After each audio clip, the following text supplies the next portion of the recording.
एकनाथ शिंदे मुख्यमंत्री झाले आणि आम्ही डोक्याला हात लावला, हे विधान अजित पवार यांनी शिंदे गट फुटल्यानंतर जे अधिवेशन झालं होतं त्या अधिवेशनात विरोधी पक्षनेते असताना केलं होतं. पक्ष सोडताना मूळ कारण राष्ट्रवादी आणि अजित पवार आमचा निधी रोखत होते असे आरोप शिंदे गटाने केले होते.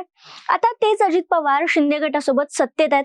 अजित पवार जेव्हा सत्तेत सामील झाले तेव्हा त्यांनी देखील शरद पवार यांच्या वेगवेगळ्या भूमिकांमुळे आम्ही पक्ष सोडला असं कारण सांगितलं, ज्यामुळे शिंदेंनी पक्ष सोडला. तेच अजित पवार आता त्यांच्या सोबत आलेलं शिंदेंना चालतं का असा सवाल तेव्हापासून केला जातो. मात्र आता अजित पवारांना शिंदे अडचणीचे ठरतायत असं नुकताच विधान उभाटा गटाचे नेते संजय राऊत यांनी केले. राऊत नेमके काय म्हणाले आणि खरंच शिंदे अजित पवारांना अडचण ठरतायत का, काही घटनांच्या नुसार आणि या व्हिडिओच्या माध्यमातून जाणून घेऊयात. नमस्कार, मी संजना, तुम्ही पाहताय टीओडी मराठी.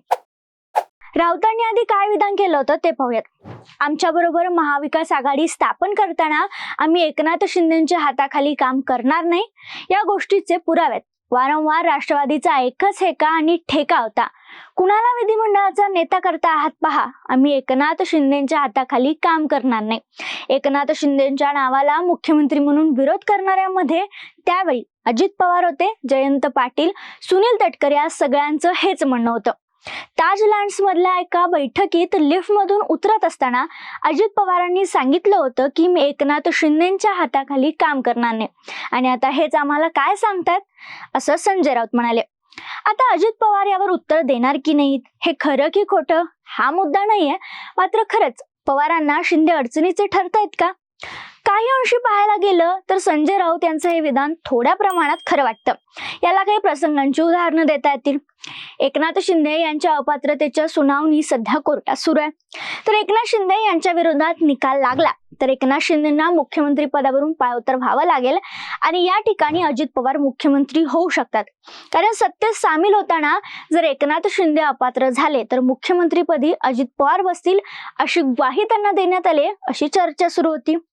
भाजपकडून अजित पवारांना मुख्यमंत्री पदाची ऑफर असल्याचा दावा पृथ्वीराज चव्हाण यांनी देखील केला होता.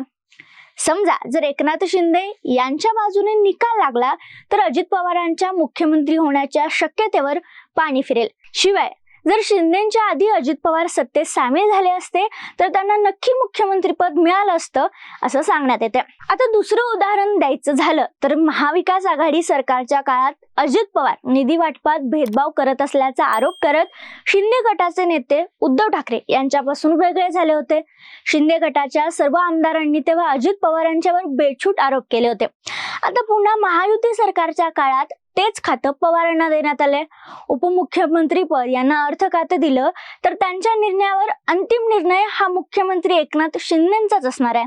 शिवाय पवार यांच्या कारभाराला लगाम लावण्याचा निर्णय मुख्यमंत्र्यांनी घेतल्याचं दिसते आणि आपल्याकडे येणाऱ्या सर्व महत्वाच्या तसेच प्रसंगी वित्त विभागाने नाकारलेल्या फाईल उपमुख्यमंत्री फडणवीस यांच्या मार्फत आपल्याकडे पाठवण्याचा आदेश शिंदे यांनी प्रशासनाला दिलाय.